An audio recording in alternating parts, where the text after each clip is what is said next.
بسم اللہ الرحمن الرحیم۔ السلام علیکم ناظرین، مقبوضہ کشمیر پر مودی سرکار کے جبری تسلط کی کوششیں بارآور ثابت نہیں ہو رہی۔ مقبوضہ وادی میں کرفیو کو لگے 1 ماہ ہونے کو ہے۔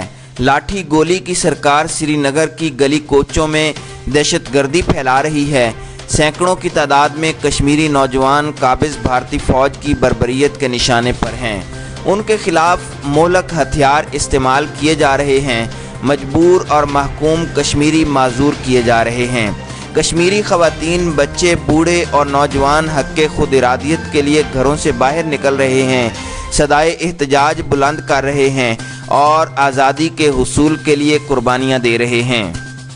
مقبوضہ وادی کا رابطہ دنیا کے دیگر حصوں سے منقطع کیا گیا ہے اور صورتحال اتنی سنگین اور کشیدہ ہو چکی ہے کہ مودی سرکار نے اپوزیشن رہنما راہل گاندھی اور دیگر کو بھی سری نگر ایئرپورٹ سے باہر نہیں نکلنے دیا۔ یہ شاید بھارت کی سیاسی تاریخ میں پہلی بار ہوا ہے کہ سری نگر میں مرکزی سیاسی قیادت کو بھارتی فوج نے تشدد کا نشانہ بنایا۔ مودی سرکار بدستور ایک انجانے خوف میں مبتلا ہے اور عالمی ذرائع ابلاغ مسلسل مقبوضہ کشمیر کی کشیدہ صورتحال اور وہاں ہونے والی انسانی حقوق کی خلاف ورزیوں کے خلاف لکھ رہے ہیں اور دنیا کو خبردار کر رہے ہیں۔ اگر عالمی برادری اور عالمی طاقتوں نے مداخلت نہ کی اور اپنی ذمہ داری ادا نہ کی تو پاکستان اور بھارت کے درمیان ایٹمی جنگ چھڑ سکتی ہے، جس میں ہزاروں نہیں لاکھوں لوگ مارے جائیں گے۔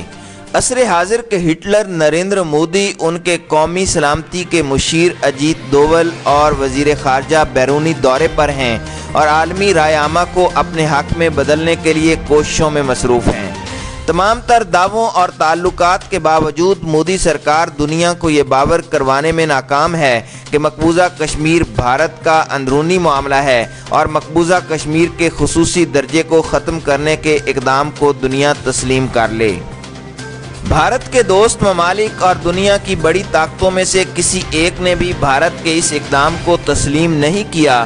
سیکیورٹی کونسل کے بند کمرے کے اجلاس سے لے کر جینوسائیڈ واچ کی رپورٹ تک تمام ممالک سے ایک ہی آواز آ رہی ہے کہ بھارت کشیدگی ختم کرے اور اپنے رویے پر نظر ثانی کرے۔ G7 کے اجلاس کے موقع پر نریندر مودی اور امریکی صدر ٹرمپ کے درمیان ہونے والی ملاقات میں بھی مسئلہ کشمیر سر فہرست رہا اور پریس کانفرنس کے دوران میڈیا کی طرف سے مودی اور صدر ٹرمپ سے مسئلہ کشمیر پر سوالات پوچھے گئے۔ مقبوضہ وادی کا خصوصی درجہ ختم کرنے کے اقدام کے بعد مودی نے امریکی صدر ٹرمپ کے سامنے عالمی ذرائع ابلاغ کے روبرو تسلیم کیا کہ کشمیر بھارت کا اندرونی معاملہ ہرگز نہیں، اور یہ کہ مسئلہ کشمیر پاکستان اور بھارت کے درمیان دو طرفہ معاملہ ہے، اور یہ بھی تسلیم کیا کہ وہ پاکستان کے ساتھ تمام تنازعات باہم مل کر حل کرنے کے خواہاں ہیں۔ صدر ٹرمپ نے بھی واضح کیا کہ مودی سے کشمیر کے معاملے پر بات ہوئی ہے۔ صدر ٹرمپ نے مودی کے دوغلے پن کا تذکرہ کرتے ہوئے کہا کہ اگر کشمیر دو طرفہ معاملہ ہے تو پھر اتنے عرصے میں حل کیوں نہیں کیا گیا۔ صدر ٹرمپ نے کہا کہ بہتر ہوگا کہ پاکستان اور بھارت مل کر باہم کشمیر کا تنازع حل کر لیں، ورنہ اس مسئلے پر نظر رکھے ہوئے ہیں اور وہ اس سلسلے میں دستیاب رہیں گے۔ مقبوضہ کشمیر کی صورتحال پر بھارت پر جو عالمی دباؤ سامنے آ رہا ہے وہ 90% سے زیادہ غیر مسلم حکمرانوں کی طرف سے ہے۔ سیکیورٹی کونسل کے بند کمرے کے اجلاس میں چائنا، امریکہ، برطانیہ، رشیا سمیت کئی ممالک بھارتی موقف کی بجائے پاکستان کے ساتھ نظر آئے اور مجبور اور مظلوم کشمیریوں کے دکھ درد میں شریک ہوئے۔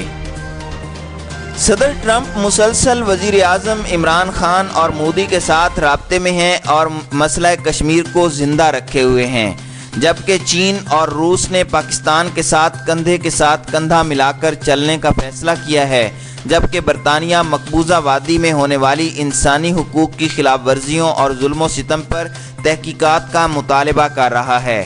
انسانی حقوق کی عالمی تنظیمیں اور ذرائع ابلاغ بھی مسلسل مقبوضہ کشمیر کی صورتحال پر بھارت کے مخالف اور کشمیریوں کے حق میں آواز اٹھا رہے ہیں۔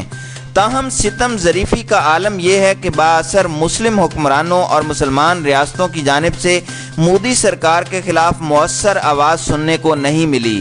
بلکہ گجرات کے مسلمانوں کے قتل عام سے شہرت پانے والے نے اسلامی ریاستوں کا رخ کیا اور متحدہ عرب امارات اور بحرین سے ایوارڈز وصول کیے۔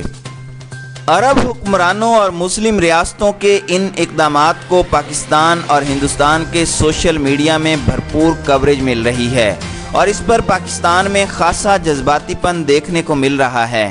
یہ ایک تلخ حقیقت ہے کہ مقبوضہ کشمیر سے پیدا ہونے والی صورتحال سے کچھ حقائق واضح ہو گئے ہیں اور پاکستان پر یہ حقیقت بھی عیاں ہو گئی ہے کہ اسے اپنا وزن خود اٹھانا ہے اور دور جدید میں ریاستی فیصلے مذہبی تعلق کی بنیاد پر نہیں کیے جاتے، بلکہ اپنا مقدمہ صرف اور صرف میرٹ پر لڑنا ہوگا اور خاص طور پر اپنی معیشت کو مضبوط کرنا ہوگا۔ عرب ریاستوں کے گلے شکوے بھی اپنی جگہ ہیں۔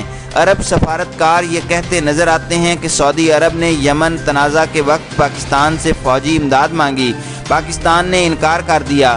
سعودی عرب اور قطر کے تنازع میں بھی پاکستان نے خود کو غیر جانبدار رکھا۔ تاہم عرب دوست ممالک پاکستان کے ساتھ 100% ناراضگی کے متحمل نہیں ہو سکتے، لیکن وہ اپنی معیشت اور سرمایہ کاری کے لیے بھارت کو ایک بڑی منڈی کے طور پر دیکھتے ہیں، جو ایک حقیقت بھی ہے۔ جبکہ اب مسلم دنیا کے حکمرانوں اور ریاستوں کے مابین برادر اسلامی ملکوں کی گردان کا بیانیہ دم توڑ چکا ہے۔ یمن، عراق، مصر، لیبیا، افغانستان، شام، فلسطین، میانمار، ایسے تنازعات اور خوفناک حقائق ہمارے سامنے ہیں، لیکن مسلم امہ اس میں کردار ادا کرتی نظر نہیں آئی اور نہ آج مقبوضہ کشمیر کے معاملے پر نظر آ رہی ہے، جبکہ ایک بڑی اقتصادی منڈی ہونے کی وجہ سے مسلمانوں کے قاتل نریندر مودی ہمارے مسلمان حکمرانوں کی آنکھوں کا تارا بن چکا ہے۔ وزیر اعظم عمران خان نے بھی اپنے قوم سے خطاب میں اسی حقیقت کی طرف اشارہ کرتے ہوئے کہا ہے کہ پاکستان کو یہ جنگ خود ہی لڑنی ہے، اور اب عمران خان نے دنیا کو بھی خبردار کیا ہے کہ عالمی مقبوضہ کشمیر کا تنازع عالمی ہے۔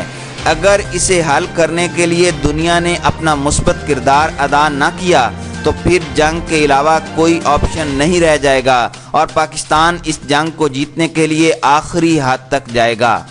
وزیر اعظم عمران خان نے واضح کیا کہ دنیا یہ نہ بھولے کہ پاکستان اور انڈیا دونوں ایٹمی قوتیں ہیں اور دنیا بھر کے 125 ارب مسلمان اقوام متحدہ کی طرف دیکھ رہے ہیں۔ وزیر اعظم نے یہ بھی کہا کہ دنیا صرف اپنے اقتصادی منڈیوں کو بڑھانے کی فکر نہ کرے بلکہ 80 لاکھ کشمیریوں کی مدد کرے۔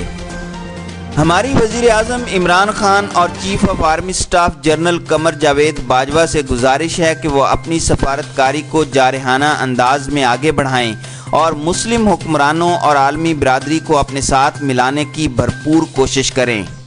مسلمان ممالک ایک بہت بڑی طاقت ہیں اور اگر یہ سارے اکٹھے ہو جائیں تو کشمیر کا مسئلہ بہت جلد حل ہو سکتا ہے۔